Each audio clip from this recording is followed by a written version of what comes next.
Gloire à Dieu. Amen. Bonjour à tous. Vous allez bien? Amen. Bien sûr que oui. Parce que quand on est avec Dieu, tout va bien. Même si tout va mal. Elle venait de perdre son fils de la promesse, cette femme. Le prophète a dit, un jour, tu enfanteras un fils, c'était le fils de la promesse, et il venait de mourir. Il dit, il faut que j'aille voir le prophète. Il dit à son mari, il faut que j'aille voir le prophète. Mais qu'est-ce qui se passe? Il y a un problème? Il dit non, tout va bien. Parce que tout concourt au bien. Alléluia. Pour ceux qui aiment Dieu. Amen. La vie chrétienne, c'est une aventure. On est des aventuriers. Amen. Et des fois, c'est la joie, et des fois, c'est la tristesse, des fois, c'est la paix, des fois, c'est la tempête, des fois, c'est la santé, ou des fois, c'est la maladie, des fois, c'est la joie, des fois, c'est la tristesse. Mais Dieu ne change pas. Amen. Amen. Et il ne faut pas qu'on change nous. Amen. Gloire à Dieu. Moi, je vais bien ce matin. Amen. Et pourtant, je me sens comme un étudiant. Ça fait plus de 40 ans que je prêche. Et je me sens toujours comme un étudiant, comme un petit, comme la première fois que je prêche. Le Seigneur a dit, quand tu étais petit à tes yeux, j'étais avec toi. Amen. Le Maître, c'est lui. Amen. Nous ne sommes que des frères et des sœurs. Il n'y a pas plus grands les uns que les autres. Et ce n'est pas parce qu'on est ancien, que ça fait longtemps qu'on prêche, qu'on a fondé des églises, que Dieu s'est servi de nous, qu'on vient ici comme un chef derrière une estrade de haut. Non, non, non, non. On est ensemble. J'ai aimé comment, de quelle façon David a été oint.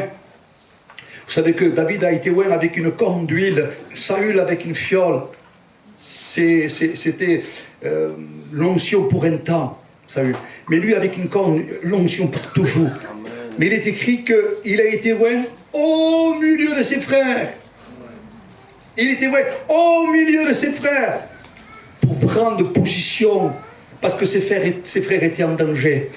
Et quand il y avait ce fameux Goliath là, une machine à tuer, Satan en personne, lui, amen, ne pouvait pas résister. C'était l'amour de Dieu. C'était l'amour de Dieu, pour son peuple, en disant, c'est un circoncis, insulte l'armée de Dieu, et Dieu lui-même. Mais non, non, non, non, j'irai me battre avec lui. Amen. Et Dieu va me le livrer. Il a été livré, ce géant, que c'est pour quand quelqu'un a l'onction de l'Esprit. Que c'est pour prier par l'Esprit, chanter par l'Esprit, prêcher par le Saint-Esprit. Toute ma vie, j'ai voulu être rempli du Saint-Esprit. Et le jour que je dis, Seigneur, si je ne suis pas rempli du Saint-Esprit, si je ne prie pas par l'Esprit, si je ne chante pas par l'Esprit, si je ne prêche pas par l'Esprit, si je ne donne pas des conseils par l'Esprit et par la parole, il vaut mieux que je m'assoie. J'ai un thème de message pour vous ce matin. Et ce thème de message est celui-ci. Quels sont, je voudrais qu'on voie ensemble ce matin, c'est important, j'attire votre attention, quels sont les plus grands dangers du XXe siècle? Et nous sommes en danger. Il faut bien parler du danger, nous sommes en danger. Les tout à coup sont là. Nous sommes en train de vivre dans un endroit que ce n'est pas le nôtre. On vit dans un corps qui n'est pas le nôtre, provisoire. Et en plus, le prince de ce monde, c'est Satan. Nous sommes en danger à tout moment. Quels sont les plus grands dangers du XXe siècle? Vous savez que Jésus a prié pour nous? Parce qu'il savait qu'on était en danger. Comme disait un jour Payon, si Dieu ne serait pas avec nous, le Saint-Esprit ne serait pas avec nous, on irait au coiffeur pour se faire couper les cheveux. Mais ce n'est pas les cheveux qui nous couperaient, c'est la tête. Si on irait au boucher par exemple pour dire monsieur donne-moi 1 kilo de viande, mais c'est pas le kilo de viande qui nous donnerait, c'est la main coupée. Il y a tellement de puissants, tellement méchants le Satan avec tous ces démons. Nous sommes en danger, mais je bénis Dieu. Je bénis Dieu que dans Jean 17, Jésus a prié pour nous. Et il prie encore pour nous. Il a dit, Père, je ne te prie pas de les ôter du monde, mais de les préserver. Amen. Père, je les ai gardés en ton nom, et aucun s'est perdu. Père, je veux que là où je suis, ils y soient aussi avec moi. Jésus a prié parce qu'il savait qu'on était en danger. Nous sommes en danger permanent. Écoutez, je parlais de David et vous savez que ce David, il était un homme qui osait s'affronter avec les Philistins, avec Goliath, un homme selon le cœur de Dieu, un homme rempli de Dieu, un homme béni de Dieu, un homme courageux. Puis à un moment donné, dans le combat avec les Philistins, avec Goliath et dans la vie, avec les problèmes de la vie, à un moment donné, il est découragé. Et il dit dans le psaume 16, vous le lirez, « Ô Dieu, il se sent en danger, ô Dieu, garde-moi. » Il disait, « Dieu, entre moi et la mort, il y a un pas. » On est en danger, mais le Seigneur a prié pour nous. Et le Seigneur a dit, vous aurez des tribulations dans le monde, mais prenez courage, j'ai vaincu le monde. Amen. Écoutez, bientôt nous allons nous débarrasser totalement de tous ces dangers. Parce que notre heure a sonné. Et je crois que le plus grand danger, c'est de ne pas être prêt. C'est pour ça qu'il est écrit, prépare-toi, sois prêt à la rencontre de ton Dieu. Alors nous allons voir quels sont les plus grands dangers du XXe siècle. Vous savez que à Haïti, en 2010, il y a eu un séisme, un tremblement de terre. Tout à coup, tout allait bien. C'était en 2010, ça. Et parce que la terre s'est mise à trembler, 300 000 morts. Quel danger la planète Terre a connu. Nous, on regardait ça aux infos, il y avait des décombres partout, et les gens ils étaient en fuite dans les décombres, et le père de famille, la mère de famille, l'enfant, la famille qui était là, voyant son fils dans les décombres, ne t'inquiète pas papa, on va te sortir de là, t'inquiète pas maman, on va te sortir de là, quel danger, quelle panique. Et puis les jours passaient, les heures passaient, ils disaient ne t'inquiète pas, et les jours passaient, les gens mouraient. Quel danger que la planète Terre a connu en 2010. 300 000 morts. Je ne sais pas si vous réalisez ça. Vous savez, je ne sais pas si on peut le comprendre ça tout à coup comme ça. Parce qu'un tremblement de terre se met en marche comme ça quelques minutes et 300 000 morts. Quel danger. Écoutez, en 2004, en Thaïlande, le tsunami, encore un séisme, et cette fois-ci, sous l'eau. Et tout allait bien. Et des centaines de personnes, des milliers de personnes partaient en vacances là-bas, en Thaïlande. C'était le jour de Noël. C'était malheureux quand même, hein. Et ils ont fêté Noël là-bas avec les enfants. Et pendant que certains dormaient, c'était même pas 8 heures du matin. D'autres déjeunaient à la terrasse. On se doutait de rien. Et le danger est arrivé. 250 000 personnes ont péri. Quel danger. Quel danger. Il y a un autre danger qui a touché le monde entier, le Covid. Fin 2019. 7 millions, écoutez-moi bien, hein, 7 millions de morts. Beaucoup ça, hein. Je ne sais pas la panique qu'il y avait, quel danger il y avait. On ne pouvait pas s'approcher des enfants, on était confinés. On ne pouvait pas aller quand quelqu'un avait le Covid à l'hôpital, on ne pouvait pas aller. Quand il mourait, on ne pouvait pas aller au cimetière, on ne pouvait pas veiller. On ne pouvait pas aller à l'enterrement. Quel danger. Nous avons connu des dangers à haute échelle. Mais vous croyez que c'est le plus grand danger que nous avons connu, que nous allons connaître? Eh bien non. Alors Qu'est-ce que tu vas nous annoncer, pasteur? Je suis très intéressé de savoir. Il faut que je sois prévenu quand même. Amen. Et ce n'est pas une prédication que je vous fais ce matin. Ça ne m'intéresse pas, le Seigneur, ça ne nous intéresse pas, ça ne vous intéresse pas, une prédication.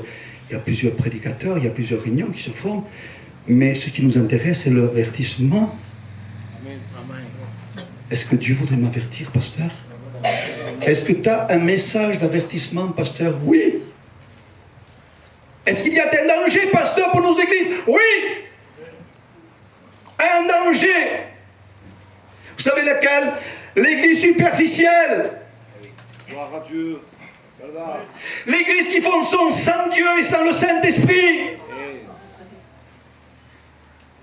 L'église de l'Odyssée. Vous savez que l'église de l'Odyssée, c'est la dernière église, c'est celle qui se met en place aujourd'hui, mondialement. L'église de l'Odyssée veut dire Dieu ne gouverne plus, c'est le peuple qui gouverne.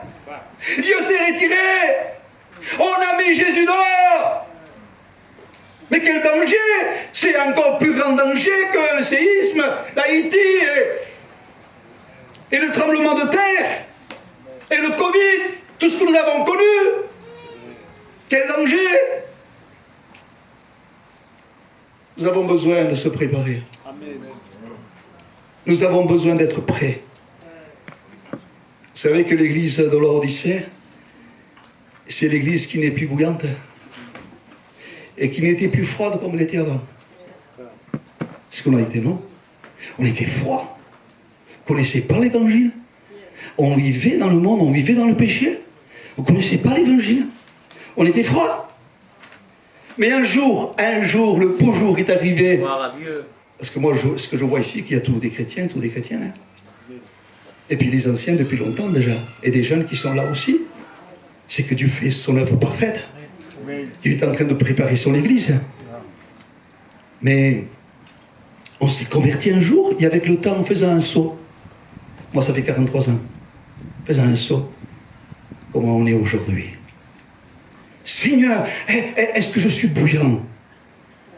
Est-ce que j'ai encore le feu de mon premier amour?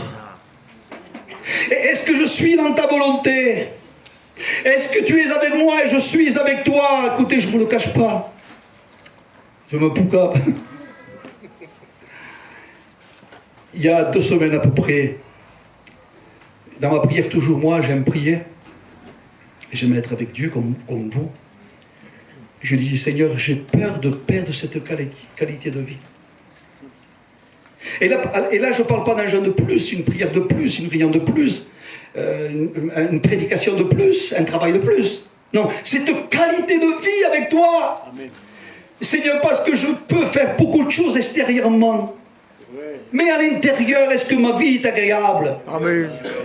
Et je disais, Seigneur, j'ai peur de perdre cette qualité de vie. Je me suis penché contre le mur et je lui ai dit, Seigneur, j'ai peur. J'ai peur que tu sois plus avec moi. Et le Seigneur m'a répondu. Il m'a dit, n'aie pas peur que moi je ne suis pas avec toi. C'est plutôt toi qu'il faut avoir peur que toi tu sois plus avec moi. Amen. Amen. Gloire à Dieu. Il faut veiller les frères. Amen. Mais tout prendre la place de Dieu. L'habitude, les réunions, la religion, les problèmes de la vie. Et puis on s'y fait. On devient des religieux. Vamos al culte aussi. On met l'offrande. Mais oui. Ils sont fidèles à la réunion. Mais oui, bien sûr. Tout peut fonctionner. On devient, si on ne fait pas attention, des fonctionnaires. Vous savez qu'est-ce que le Seigneur a dit dans la parole de Dieu? Il a dit, ne cherchez pas Bethel, maison de Dieu. N'allez pas à Gilgal, c'est-à-dire sacrifice. N'allez pas sacrifier à ma maison. Il dit, cherchez-moi à moi. Amen. Et vous vivrez. Amen. Il semblerait que le Seigneur nous dit, il y a un danger, mes enfants. Mon église, il y a un danger. Le danger, c'est que vous pouvez fonctionner sans moi, sans l'esprit. Vous pouvez changer. Une vie chrétienne superficielle. Une vie chrétienne séduisante. En disant ça, je suis béni, moi, je suis béni, parce que, en réalité, c'est très intéressant, la bénédiction. Mais la bénédiction n'est pas toujours la prospérité. La bénédiction aussi, elle est dans le combat. Elle est dans les souffrances aussi. Elle est dans les problèmes aussi. Que celui qui veut être mon disciple, qui prenne sa croix, qui se charge de sa croix et qui me suive. Amen. Parce que tout disciple accompli sera comme son maître. Dieu. Et vient un temps, vous savez, force de s'habituer, on dit, plus de combat, moi, Seigneur. Mais gloire à Dieu si on n'a pas de combat, si Dieu permet qu'on n'ait pas de combat. Parce qu'il sait très bien que des combats, des fois, ils sont bons pour nous. Parce que moi, j'ai réalisé que tous les hommes de Dieu qu'on cite aujourd'hui, ce sont des hommes de Dieu qui ont eu un combat. On ne peut pas citer David s'il n'a pas combattu Goliath et les Philistins. On ne peut pas citer Daniel s'il n'a pas été à la fosse au lion. Et les 3 amis de Daniel à la fournaise ardente, on ne peut pas le citer. Pourquoi on les cite aujourd'hui comme nom de Dieu, que Dieu était avec eux? Parce qu'ils ont passé par des souffrances, par des tempêtes, par des situations, par des épreuves. Il n'y a pas d'évangile sans épreuve, il n'y a pas d'évangile sans souffrance, il n'y a pas d'évangile sans combat. Amen. Amen. L'apôtre Paul disait à Timothée, Timothée, écoute-moi, écoute-moi, il faut que tu le saches, souviens-toi toujours de Jésus, mais Timothée, écoute-moi, écoute-moi, veille sur toi-même, Amen. sur ton enseignement, persévère, tu te sauveras, et tu sauras comment sauver les autres. Fais attention à toi, Timothée, parce que notre plus grand ennemi, c'est pas le diable. Le Seigneur a vaincu le diable. Il lui a écrasé la tête à la croix. Amen. Alléluia. Mais c'est pas le péché, parce que Dieu nous a sortis, nous a libérés. On est nés de nouveau. Dieu nous a engendrés. Nous n'avons plus la nature adamique. Nous avons la nature de Dieu du deuxième Adam. C'est plus un problème le péché aujourd'hui. Le Seigneur nous a libérés. Vous êtes ténèbres, vous êtes lumière maintenant. Vous vivez dans la mort, vous vivez dans la vie. C'est pas tout ça les problèmes. Les problèmes, attention, non. Dans quelle direction nous allons aller? Vous savez, il y a des fois, excusez-moi, ça me vient à l'esprit maintenant, il y a des hommes machos, la femme est à côté, et eux, ils accélèrent avec la voiture, et puis à un moment donné, la femme dit, mais t'es un gagnant. Cállate, no, yo sé, toi. Mais tu t'es trompé, c'est pas là le chemin. Ah, allez, il n'écoute pas, 50 km, 100 km. Après il vient tout rouge, lui, parce qu'il s'est trompé. On va faire. Il est obligé de dire, ma femme, t'as raison, je me suis trompé, il faut faire du retour. Se tromper n'est pas un problème. C'est de reconnaître qu'on s'est trompé. Amen. Amen. Et le diable, vous savez, il vient. Il se sert de tout. S'il ne peut pas avec le péché, s'il ne peut pas avec le diable, il le peut avec nous. Il se sert de notre moi. Il se sert de notre chair. La Bible déclare ceci, que le chien, pardonnez-moi, c'est l'expression de la Bible, hein, le chien, le perro, a retourné ce qui a été vomi. C'est-à-dire qu'on reprend notre nature. Et quelquefois, le diable sait, il attend un bon moment en disant, tu vois lui, je veux lui parler de cette façon, ça y est, il est prêt pour prendre sa vieille nature, le vieillon.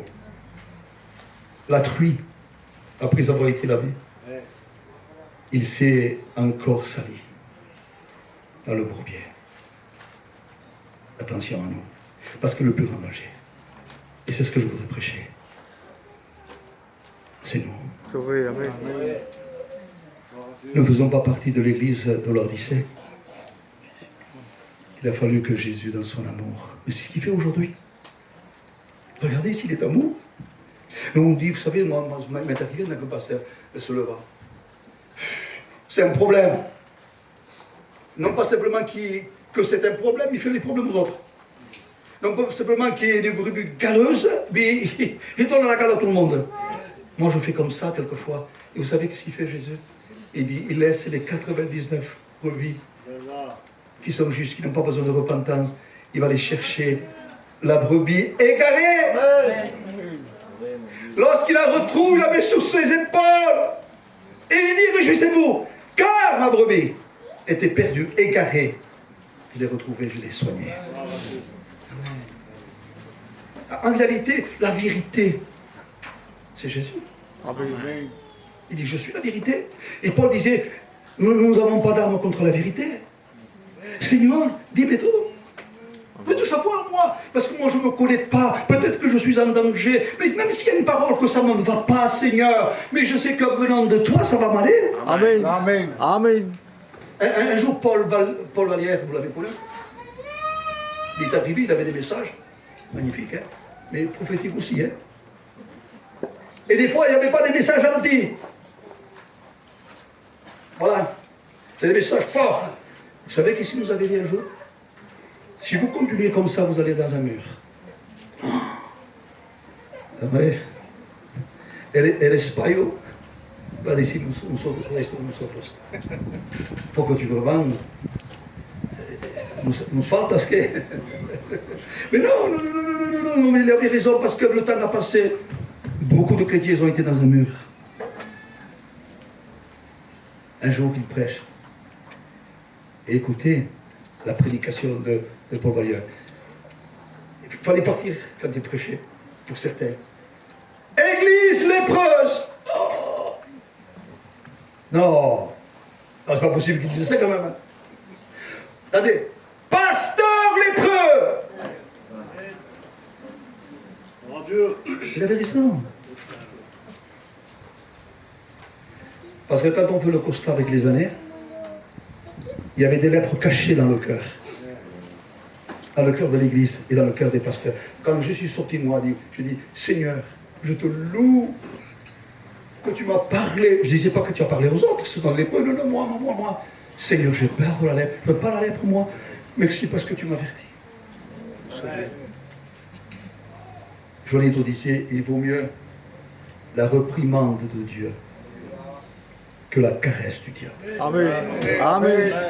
Ce qu'a fait le diable, mais tu vois ce pasteur-là, il est en train de manquer de respect.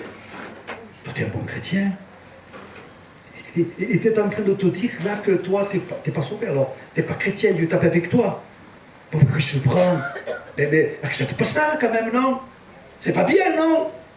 Il a un problème, ce pasteur, c'est pas moi qui ai un problème. Ça, c'est la caresse du diable en train de dire des fausses choses. Mais Dieu dit, tu es mon fils. Amen. Et c'est à mes enfants que je reprends. Amen. C'est parce que vous êtes mes enfants que je reprends. Vous savez pourquoi encore par la grâce de Dieu, je suis là aujourd'hui? Passer des tribulations, des tempêtes, tout ce que vous voulez. Hein. Des tsunamis, des tempêtes, on en a eu, et des séductions, Vous savez pourquoi je suis là aujourd'hui? C'est parce que Dieu m'a gardé. Et attention, attendez. Parce que Dieu m'a gardé, parce que j'ai voulu que Dieu me garde. Seigneur, garde-moi! Et si on va le feu, il va nous garder. Seigneur, je ne veux pas dire les mauvais mots, hein, je ne veux pas dire les mauvais mots, parce que je suis un chrétien, hein. Mais quand il y a à côté, là, quelqu'un qui commence à dire des mots, on est envenimé. Dis raison. Et nous, on dit rien. Dis raison.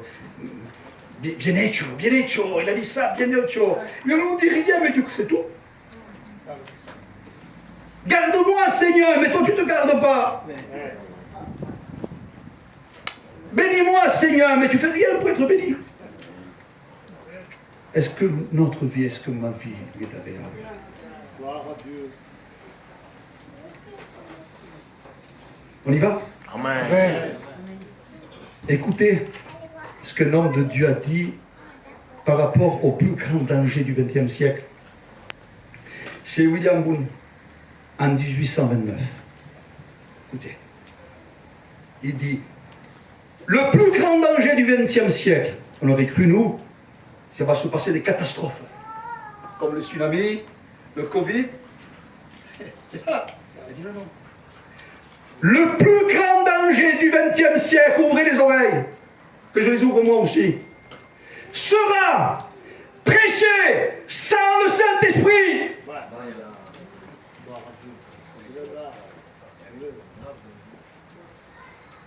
Sera prêché sans le Saint-Esprit. Ça veut dire que si on prêche sans le Saint-Esprit, on prêche sans Dieu.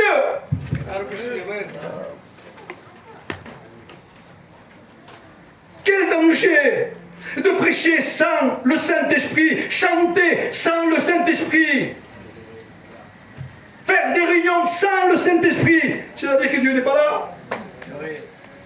Mais qui convainc de péché, de justice et de jugement? Mais c'est par le Saint-Esprit. Écoutez, l'évangile de Jean, chapitre 16, verset 8. Jésus dit, le Saint-Esprit convaincra le monde de péché. Et l'église superficielle, l'Odyssée, tiède, sans Dieu, sans le Saint-Esprit. Le Seigneur lui dit, toi, tu dis que tu es riche, que tu t'es enrichi, mais tu es pauvre, malheureuse, aveugle, nue. Je te conseille, je te conseille d'acheter de l'or éprouvé. Je te conseille de prendre un collier pour un de tes yeux, tu es aveugle, tu ne vois plus. Tu fonctionnes, tu fais des réunions, tu prêches. Mais sans moi, tu m'as mis dehors, parce que je frappe et je suis dehors. Et sans le Saint-Esprit, parce que moi je ne suis pas avec vous. Parce que c'est plus moi ni le Saint-Esprit qui gouverne, c'est vous. C'est fort, mais que c'est bon. Qu'est-ce que j'aime quand ça vient de Dieu. Amen. Amen. Écoutez, nous, on n'a pas le droit de dire à n'importe qui, manquer de respect à personne. Je n'ai pas le droit de vous dire que vous êtes des mauvais chrétiens, ou de ci, ou de là. Non, au contraire, je vous dirai, mon frère, tu es mon frère et je suis béni. Ça me fait du bien d'être avec vous. Mais lui, oui. Mais c'est notre Père. Amen. Il est le Père avec le cœur d'une mère. Je suis en train de regarder les sœurs là. Le Père, il est notre Père avec le cœur d'une mère. Qu'est-ce que vous voulez? Si ton père, ta mère t'abandonne, moi non. Si la femme abandonne le fils qui l'allait, s'il pourrait l'abandonner parce qu'elle s'endort, elle s'endort et puis le fils pleure, mais avant qu'il pleure, mais quand même il a un instinct, la mère. Il sait que son fils est en danger ou il a faim. Mais dans les cas-là, qu'il serait une mauvaise mère, s'il l'oublierait, moi je ne t'oublie pas. Amen. Que Dieu soit béni. Amen. Le plus grand danger du 20e sera prêché sans le Saint-Esprit. Quelle peur. Voyez, c'est la ruse du diable, ça. Parce qu'aujourd'hui, je ne sais pas si vous avez remarqué, dans certains endroits, on ne dit plus, c'est l'homme de Dieu, qui prêche bien, qui chante bien. Et pourvu qu'on ait une réunion décorée sapin Noël, pour certains endroits, ça va. On met en avant les plus beaux chanteurs, les pasteurs prestigieux et éloquents pour prêcher, pourvu qu'on a des beaux cantiques, des beaux messages. Ah, c'est vrai. Vous avez remarqué, c'est ça aujourd'hui, hein? Oui. Réunion sapin Noël. Ouais. Des guirlandes. Ah, c'est beau. Un sapin Noël avec des guirlandes, des lumières. Ouais. Mais tout est artificiel. Gloire à Dieu. Il y a des endroits qu'on décore les réunions, qui s'y mettent. Vous savez pourquoi? Parce qu'ils ont perdu Dieu. Ils ont perdu l'esprit. Ils n'ont plus rien de Dieu. Il faut bien faire quelque chose. Ils disent, mais qu'est-ce qu'on va faire? Un jour, c'était le fils de David Wilkerson. Alors qu'il avait un père, prophète du nom de Dieu, extraordinaire, David Wilkerson. Et lui, il cherchait le réveil de partout. Il avait un homme de Dieu extraordinaire, là. David Wilkerson, c'était le fils. J'ai cherché le réveil de partout. Et il avait compris que tous les réveils, c'était parfois des méthodes pour attirer les gens. Alors il y avait des foules entières qui venaient. Il venait parce que l'autre chantait bien. Il venait parce que l'autre prêchait bien. Parce qu'il y avait un don de miracle.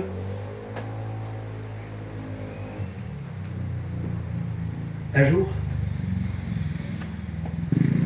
on invitait toujours à cette occasion, parce que je vous dis ça, un prédicateur prestigieux, très éloquent. Il prêchait, on l'applaudissait, il prêchait, on l'applaudissait. Bravo, bravo, bravo, des foules entières, bravo. Mais il prêchait sans le Saint-Esprit, sans Dieu. Puis un jour, on l'appelle par une occasion. Il y a des centaines de personnes, il commence à prêcher. Mais alors, comme un maître très éloquent, il finit sa prédication, une belle prédication. Et quand il la termine, plus d'applaudissements. Parce que les gens venaient chercher Dieu. Gloire à Dieu. Parce que les gens venaient recevoir un moment de Dieu par le Saint-Esprit et la parole. Alors les gens, ils sont partis tous tristes. Et quelqu'un a eu l'audace d'écrire un mot et il l'a mis sur le pupitre. Et il a dit, pasteur, on n'est pas venu ni pour vous, ni pour votre message éloquent.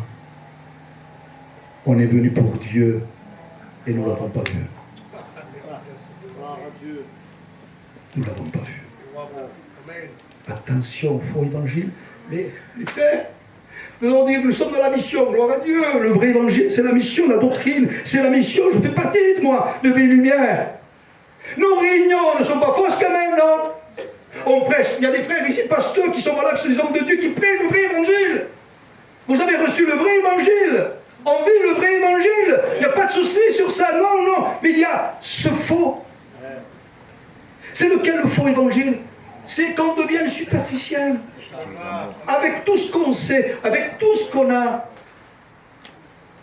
Qu'on fonctionne avec le vrai, mais sans l'esprit. Qu'on fonctionne avec le vrai, mais sans Dieu. C'est important quand même de réaliser où j'en suis, Seigneur. Non, Seigneur, j'ai besoin. Écoutez, le Seigneur s'est fâché un jour, Jésus s'est fâché un jour, il rentre dans le temple et il voit les changeurs de monnaie, les vendeurs des pigeons et des brebis tout. Il prend un fouet. Il renverse les tables. Il disperse. Il a une sainte colère. Il dit, ma maison sera une maison de prière. Amen. Et vous avez fait une caverne de voleurs. Je voudrais qu'on se parle franchement, comme des frères et sœurs, où nous en sommes. Posez-moi la question, pasteur Othionnet. Vous savez ma réponse, j'ai toujours besoin. Mais pasteur, ça fait combien, 43 ans, tu pries toujours? Oui. Voilà, je voudrais vous dire où j'en suis. Vous me posez la question à moi. Hein. Tu pries toujours depuis 43 ans, acharné, tout le temps, midi, soir et matin, avec ta Bible et tout, toujours. Vous voulez la réponse? Je ne le dis pas pour me mettre en avant, hein, que Dieu me garde, hein, parce que si je peux prier tous les jours, et si je suis là tous les jours, et si je prends ma Bible tous les jours, c'est grâce à lui. Hein. Amen. Mais je voudrais te donner un modèle. Vous savez, moi, quand je voyais les anciens avant, il y avait l'ancien Manico, il y avait l'ancien Ephraim Ferris, il y avait le Cholito aujourd'hui, c'est un homme de Dieu extraordinaire. Quand je les voyais, j'étais jeune, moi. Je disais, Seigneur, qu'est-ce qu'ils me bénissent, ces frères anciens. Quel fraîcheur, quel homme de Dieu, quel homme de prière, quel homme consacré. Ça me bénissait à moi. Et puis avec le temps, il me le dit à moi maintenant. Gloire à Dieu. Amen. Il faut qu'on soit des exemples, des modèles, Gloire à Dieu. des repères, des panneaux indicateurs. C'est par là la vie chrétienne, la prière, c'est par là la vie chrétienne en lisant la Bible, c'est par là la vie chrétienne en étant agréable à Dieu. Amen. Ça fait combien de temps, mon frère, ma soeur, que tu t'es pas regardé? Que ça fait combien de temps que tu rentres pas dans ta chambre, tu fermes la porte et ton père qui est dans le secret, ton père qui est dans le secret, te le rendra? Combien ça fait de temps? Ça fait de temps que tu fonctionnes? On suffoque. Vous avez des chrétiens, même des pasteurs qui suffoquent aujourd'hui. Non plus dommage. Ça devient des chrétiens asthmatiques. Il n'y a plus de vie, il n'y a plus de réponse, il n'y a plus d'onction, il n'y a plus rien. Qu'est-ce que ça? c'est qu'on est malade. Et il faut aller vers le berger, retourner à lui, reprendre les armes avec lesquelles nous combattons ne sont pas charnelles, mais elles sont puissantes pour renverser les forteresses du diable. Quelle âme redoutable la prière! Comment est-ce possible qu'on peut bâtir notre vie sans la prière, sans la parole, sans l'esprit? Où est-ce que nous allons? Nous allons dans un mur. Douglas Scott a fait le réveil en France en 1950. Un homme de Dieu extraordinaire. Il faisait des réunions, des centaines, des milliers de personnes venaient. Il avait le don de guérison, la délivrance, l'onction qui était sur lui. Il finissait une réunion, les autres attendaient, il reprenait une autre réunion. Il faisait des fois 3 réunions par jour pendant des années. Des foules nombreuses comme ça venaient. Vous savez pourquoi? Parce que son ministère était sous l'onction de l'Esprit. Et un jour, il prophétise. Ouvrez les oreilles.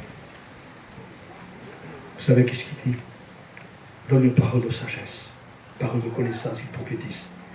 Il dit, ma crainte, il disait, Douglas Scott, c'est que les assemblées de Dieu sont un mouvement de l'esprit, deviennent demain un monument religieux. Arrivé, ça arrive. L'église d'Odyssée se met en place.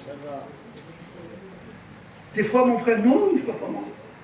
Non, je recule, je me réunion, non, je n'ai pas foi, je te donne la dîme et tout ce que tu veux, je n'ai pas foi. Mon frère, t'es bouillant?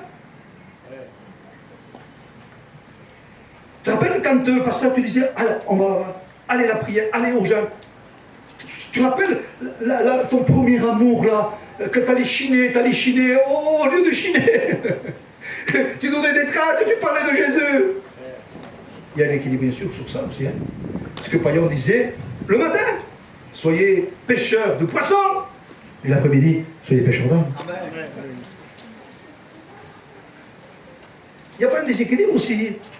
Le déséquilibre, c'est qu'on amène notre vie comme on veut. J'ai envie de jeûner, je jeûne, j'ai envie de prier, je prie, j'ai pas envie, je ne fais pas. Mais ce n'est pas une obligation non plus. Écoutez-moi bien. Ce n'est pas ce qu'on fait qui est important. Ce n'est pas ce qu'on dit qui est important. Alors vous allez me dire, mais pasteur, c'est quoi l'importance? Je vous le dis. Amen. Ce n'est pas ce qu'on sait qui est important. Ce n'est pas ce qu'on dit qui est important. C'est ce qu'on est avec Dieu. Amen. Comment soyez, Seigneur. Je préfère être un enfant qui ne sait rien. Et s'il faut même perdre des titres, des médailles, même s'il faut que je sois caché, c'est pas grave ça, Seigneur. Vous savez qu'est-ce que j'ai dit? Je peux vous dire, je me poucave, allez, tant pis, je me poucave. J'étais en train de réfléchir il y a quelques jours, Seigneur, pour rester en bas, pour rester humble, pour ne pas essayer de décrocher des titres ou des places. Aujourd'hui, je suis presque seul. Et je me disais, Seigneur, si j'aurais voulu être référent à moi, j'aurais fait, les frères Boulet. Mais ce n'était pas ma place. Mais pourquoi moi je prendrais une place qui n'est pas la mienne? Ouais, c'est vrai. Si je voulais des titres et des avantages, je les aurais eus. Mais pourquoi des titres et des avantages? Et je dis, Seigneur, tu vois, ça va coûter quand même. Tant pis si on n'est pas cité, c'est pas important. C'est vrai. Tant pis si on n'est pas vu. Amen. Amen. Amen. Il faut que le ciel nous cite. Il faut que le ciel nous voie. Et c'est ça le plus important. Amen. C'est vrai. Je me disais, Seigneur, mais au moins toi tu me vois. Gloire à Dieu. Il était où Jean le Baptiste dans son ministère? Il n'était pas dans les podiums. Il n'était pas à Jérusalem en place royale quand il prêchait, il était dans les déserts. Et comme il était habillé, comme moi en cravate, non pas du tout, pas de chameau. Qu'est-ce qu'il mangeait? Des entrecôtes? Non, des sauterelles. Écoutez, il prêchait sous le feu de l'esprit, des centaines de personnes venaient à la repentance, se faisaient baptiser. Dieu était avec lui, pas de titre, pas de place. Il disait, Seigneur, Seigneur, Seigneur, que tu crois que je diminue, Comme s'il voulait dire que tu apparaisses, que moi je disparaisse. Et on vient le trouver à Jean le Baptiste. Et il dit, tu es le Christ alors. Il y avait tellement d'impact, tellement de bénédictions, les gens venaient tellement à lui, des centaines, des milliers de personnes se faisaient baptiser. C'est lui le Christ, non? Tu es le Christ, non? Tu es le prophète Élie? Non! Tu es qui?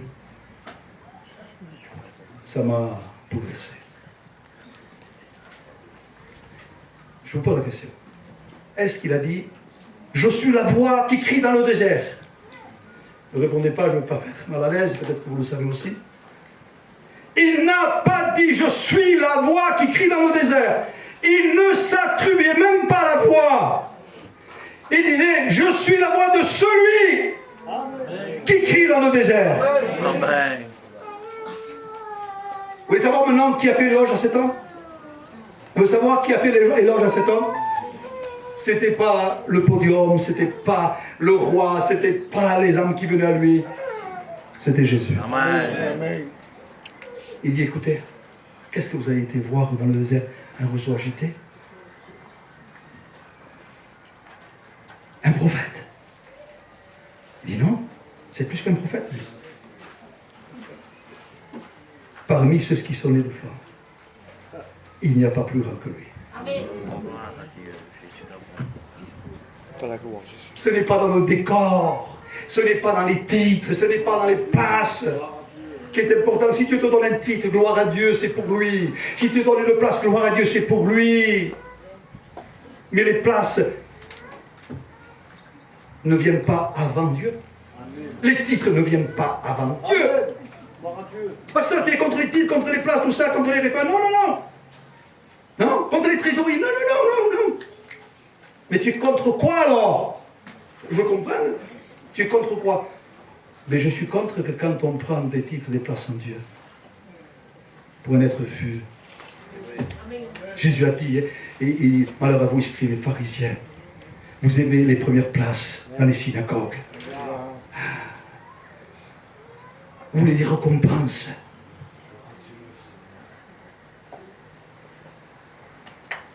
Regardez Jésus, le Fils de Dieu. Il est venu comme un simple homme. Écrit ça, comme ça c'est écrit. Il est venu comme un simple homme. Les apôtres l'ont compris, les chrétiens ont compris. Ne vous éloignez pas de la simplicité de l'évangile, ils ont dit. Mais regardez comment fonctionne la Bible, comment dit la Bible. Je crois que notre référence, c'est la Bible. Comment tu étais, Jésus? Écoutez-moi, Jésus, on parle là du danger du XXe siècle, sera sans le Saint-Esprit. Mais écoutez, Jésus, dès sa naissance, il a été conçu par le Saint-Esprit. Le Saint-Esprit viendra sur toi, Marie. L'onde tout-puissante te couvrira, tu enfanteras un fils, le Saint-Esprit. Regardez son ministère à 30 ans.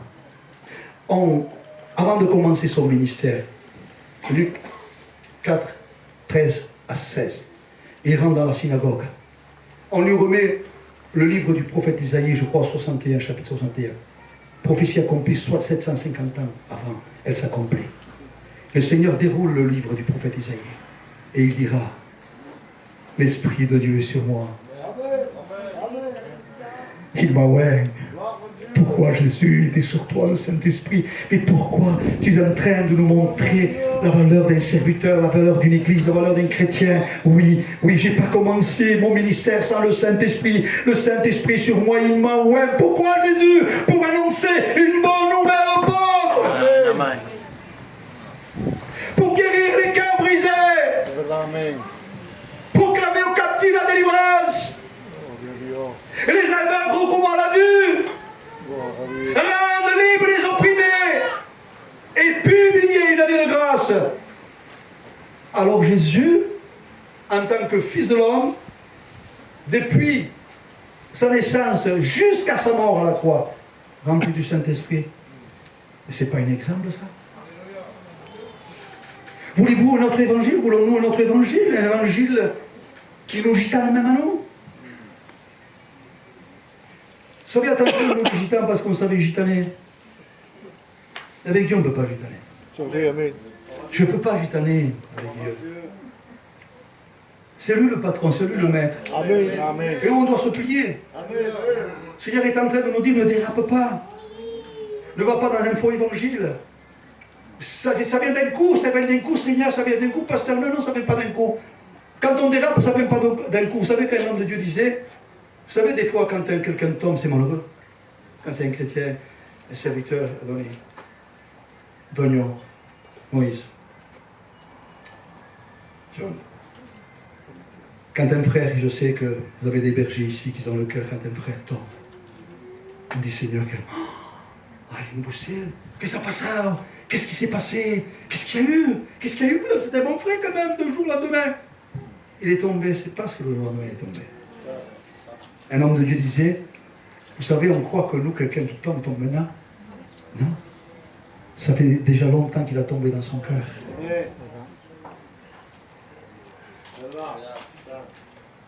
Quand on n'aime plus Dieu, et quand ça diminue, dans les derniers temps, à cause de l'iniquité, l'amour d'un plus grand nombre se refroidira.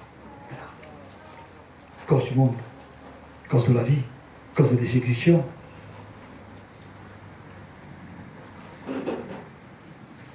Je continue. Amen. Amen. Le plus grand danger du XXe siècle sera prêché sans le Saint-Esprit.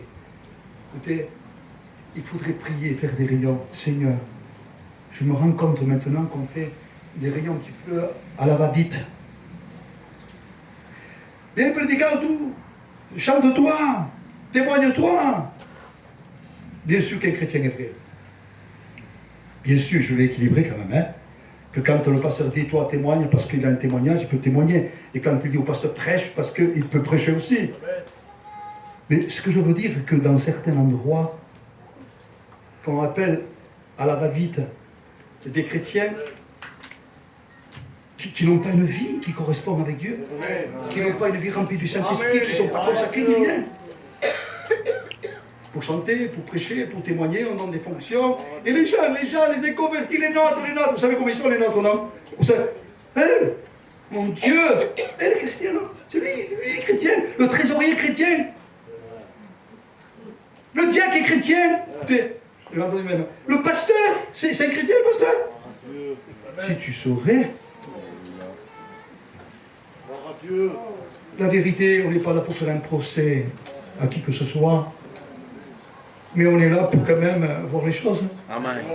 Seigneur, pourquoi ma famille ne se convertit pas? Pourquoi ils ne viennent pas à la réunion? Eh bien, des fois, on me posait moi des questions, pasteur Bachai. Et moi, je me suis opposé souvent. Pourquoi ne se convertissent pas mes enfants? Est-ce que déjà avec toi, ça va, Seigneur? Est-ce que moi, Seigneur, en t'obéissant, en vivant avec toi, en étant soumis, en voulant vivre ta vie, Seigneur, avec amour, respect, est-ce que moi je suis là pour te demander quelque chose, que toi tu me l'accordes? Et même si je serais comme ça, des fois tu tardes à le faire parce que je te fais confiance, parce que c'est pas le temps, c'est pas le moment, tu vas le faire, Seigneur, et tu vas faire des belles choses plus grandes. Mais alors moi, si je ne corresponds pas, est-ce que j'aurai le toupet de te demander? C'est pour me dire, mais tu ne corresponds pas. C'est à quoi besoin?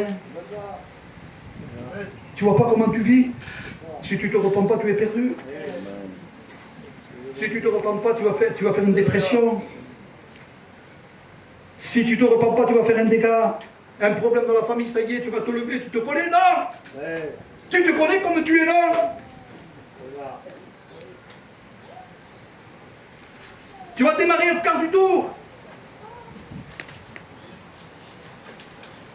Quelle vérité. Amen. Que Dieu se lève au milieu de nous. Amen. Que Dieu se lève au milieu de nous. Il a toujours raison. Alors, allez, on continue. Deuxièmement, il dit, le plus grand danger du XXe siècle, c'est une chrétienté sans le Christ. Sera le plus grand danger du XXe siècle, une chrétienté, mais sans le Christ. Oh! Ah non, Seigneur, ça ne correspond pas, ça. Non, c'est pas possible, Seigneur. Une chrétienté sans le Christ, c'est pas possible, ça. Si. Allez voir plein de gens, plein de gens. Monsieur, vous êtes chrétien? Oui. C'est quoi votre religion catholique?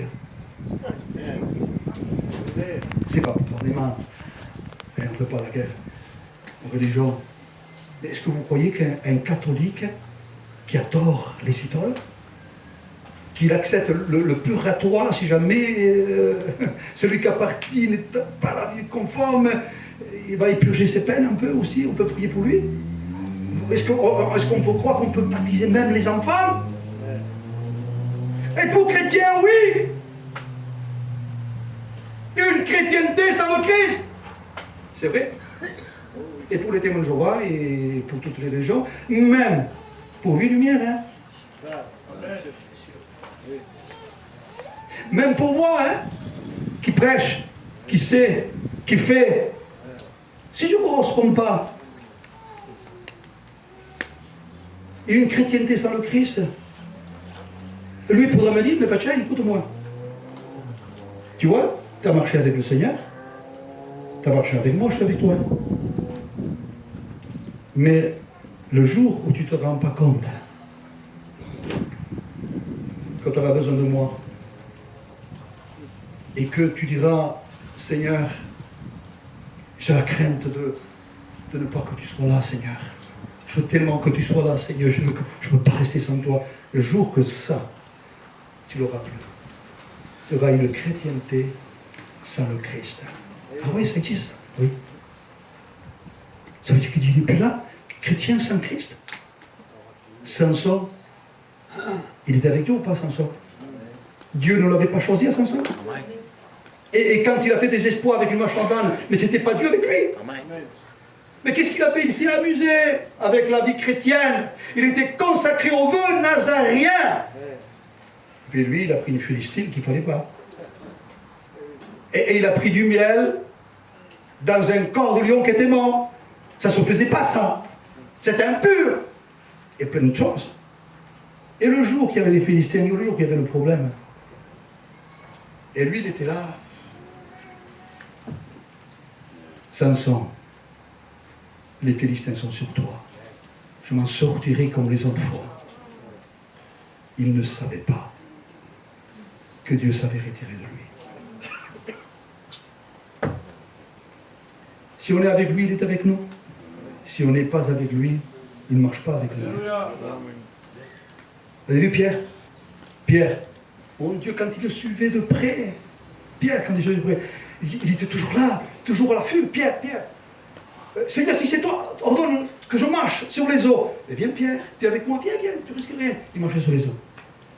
Quand Pierre, quand le Seigneur dit Pierre, et qu'il a la vision de la nappe là, impure et pure, voyez, il voit une nappe qui descend avec des animaux impurs et impurs, et il dit tu es mange. Il dit non Seigneur, j'ai mangé l'impur. Il dit non, ça c'est les païens, va les païens, va. Et c'est lui qui ouvre la porte aux païens.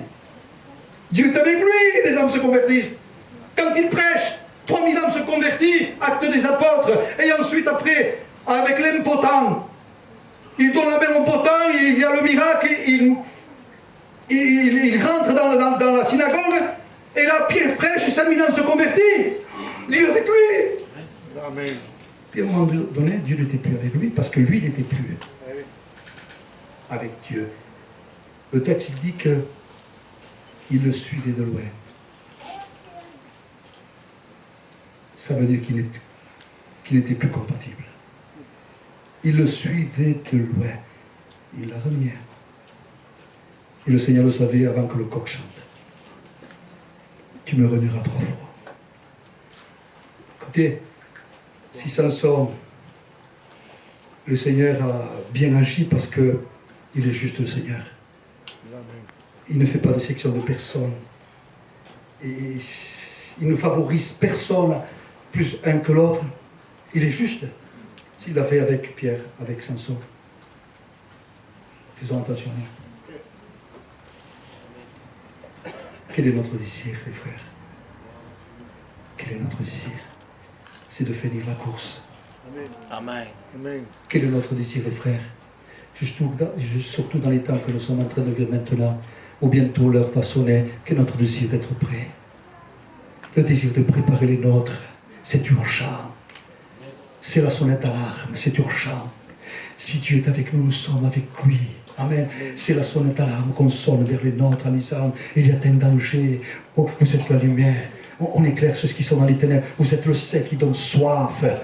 Ça donne soif au nôtre de venir à Dieu parce qu'il y a l'action du Saint-Esprit, parce qu'il y a le témoignage, parce qu'il y a la vie avec Dieu. C'est le parfum aussi. Le parfum, il sent bon, vous êtes le parfum. Et nous sommes une lettre écrite. Amen. Elle est de tous les hommes. Amen. Si Dieu est avec nous, c'est ça. Dieu pas avec nous, c'est le sens contraire. Je fais vite. Un pardon sans repentance. Un pardon sans repentance, il disait. Voilà le plus grand danger du XXe siècle. Parce que les chrétiens vont croire qu'ils ont un pardon, que Dieu les a pardonnés, mais sans repentance.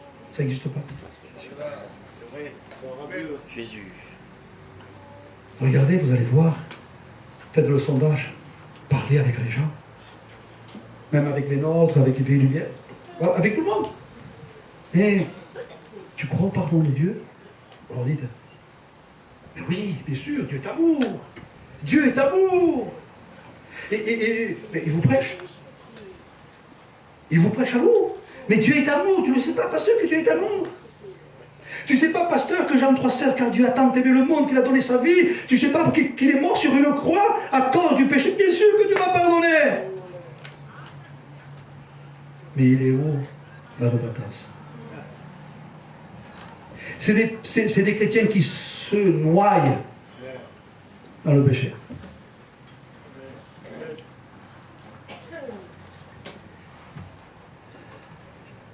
Un pardon sans repentance. Écoutez, il disait, un salut sans la régénération. Un salut sans la nouvelle naissance. Sans le baptême de la régénération. Mais aujourd'hui, écoutez-moi bien, il y a des jeunes ou des vieux qui viennent 1 mois, 2 mois à la Réunion. Pasteur, je veux suivre le Seigneur. Hein. Je vais être baptisé. Je vais être membre de l'Église. Puis on est content, non? On est content qu'ils viennent. Mais vous savez que la nouvelle naissance, la régénération, elle se fait bien sûr quand il y a la repentance, la conversion. Et ensuite vient la nouvelle naissance, mais il faut du temps. La parabole de Matthieu 13, un semeur sortit pour semer, il sema dans des endroits, 4 endroits différents, sur le chemin, dans les endroits de pierre et d'épines. Et puis, à un moment donné, il semblerait que tout allait bien. Il dit, non, tu vois, ça c'est pas la bonne terre. C'est pas la nouvelle naissance, ça. Mais il sema dans un endroit qui était la bonne terre. Il porta son fruit. 30, c'est le fruit de la repentance. 60, le fruit de l'esprit. 100, le fruit de la lumière. Un salut sans la régénération, oui. Alors, à La Réunion? Oui. D'accord. Je serai fidèle à La Réunion? Oui. Écoute, c'est moi qui te propose le baptême dans 3 mois. Il n'y a pas de problème, pasteur. Écoute, après il faut être fidèle. Oui. Si on te donne une charge de faire quelque chose dans l'église ou ça, est-ce que tu es prêt? Est-ce que tu seras un bon chrétien? Tu vas te conduire bien? Oui, il n'y a pas de problème, mais il est sincère. Et puis nous aussi, on est sincères avec ces personnes.